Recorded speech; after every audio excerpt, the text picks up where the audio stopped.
Hi guys, good morning. So guys, naara ko i-share guys na nahitabok kahapon na ay nang scam kay mama sa GCash. Yesterday guys, mga alas 9 sa punta.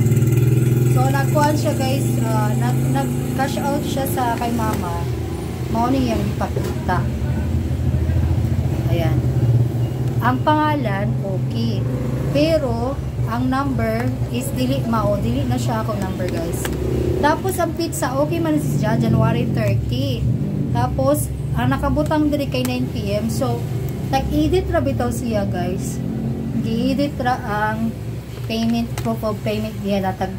Kani dito sa GCash na mga kuan nimong i-download na pamatuod na na-send na niya. Ini ko man kay nasakpan na mo siya guys. Ako nagitawagan si mama kay that time sa brand out. So dili niya ma-view ang ijang GCash kay wala internet. Then nagpalot si mama sa ako 50 giga 50. Then ako siya gipaluran. Medyo base nagdali tong customer kay lang pasuki customer na lagi ko no. So mga pagitagaan ni mama ang nang kwarta 1.5 minusan pa ganito sa charge fee. Then ditext ako si mama kay di pa man niya ma-view kay hinay lagi ko ng signal which is data ra lang pa. So pag-view na ako walay ni sulod ito sa akong GCash. Then pagbasa na ako sa picture lahi siya. Dili ako number din 9 PM man nakabutang. Dapat 9 PM. So gi-edit ra di ini siya. So be careful mo guys pag magano na may mga GCash chance mag-business bitaw. Kay amo ni lang yung mga scammer, mao ni nilang mga modus. Kanang suki na bitaw, nagsalig sila kay suki na, saligay kasaligan, so gihatag ni mama. Then, nahimutang dahil itong sa suki na, scammer.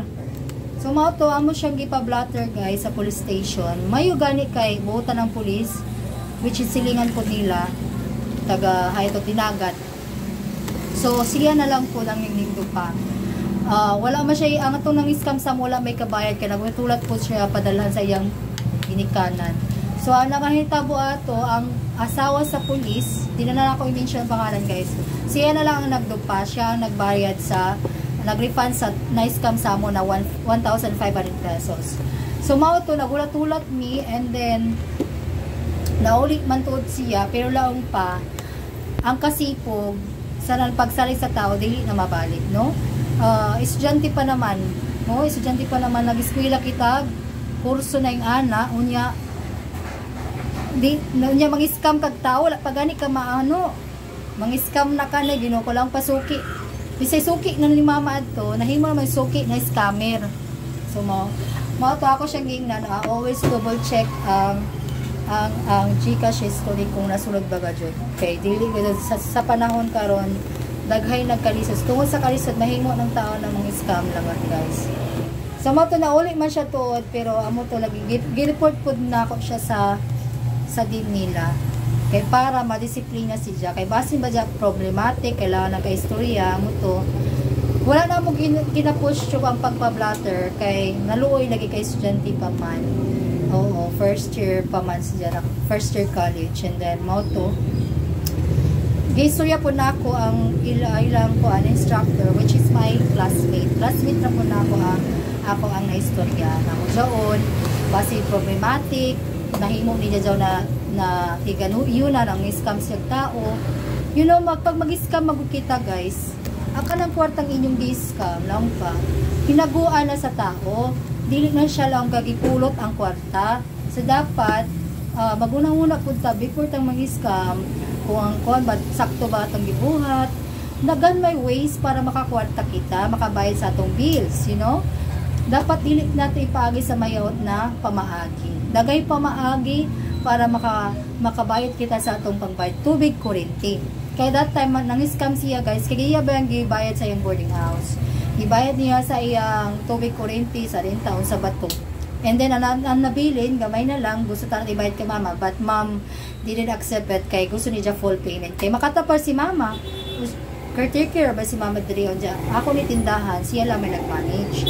So mao to, istorya na ako ang ilang instructor, ingon siya na yes, di will istoryahon ko si Ja, kay basin ba Ja, we don't know that kung ano dyan may problema, no?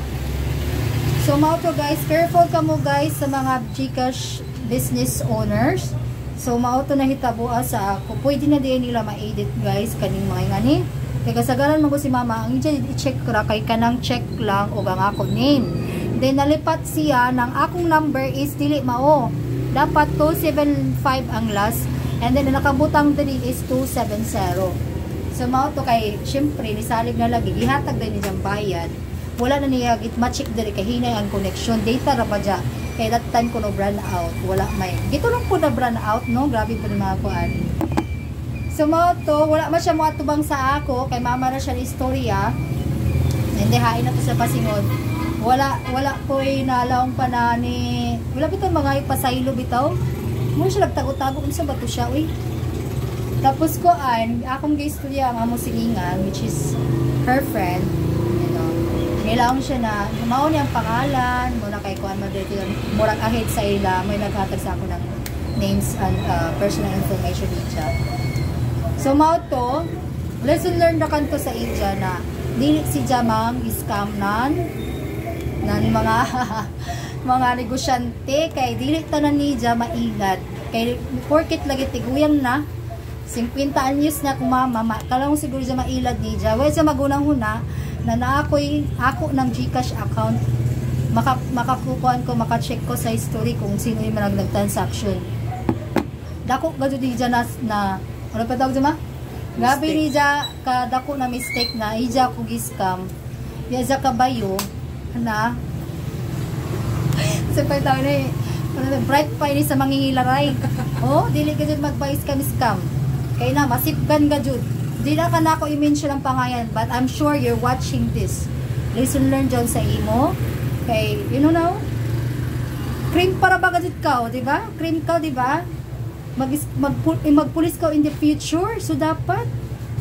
ikaw ang dapat na magkuan ano pa ito mag-handle sa mga good attitude dapat good image ka sa ibang tao dili kay mang-scam ka ng ginoo ko madugani kay buutan tong pulis ta consider lang pa na ang sabi tao gani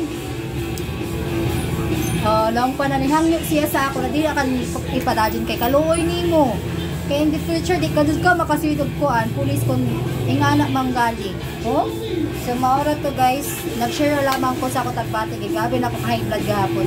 Nagsulok-sulok ang ako doon, kay gabi kumuton na. Hate ko ba dyan mga scammers, na pinakanaibawaan ko na. Estudyante dyan na, crave pa ka dyan, na ginoo ko. Nalaka na ko, is ko ng pangayon guys, but I know, ang iban diri sila nga nakabayo na kung sino dyan na tawhana. O, dili dyan to siya taga-dinagat sa mga lugar.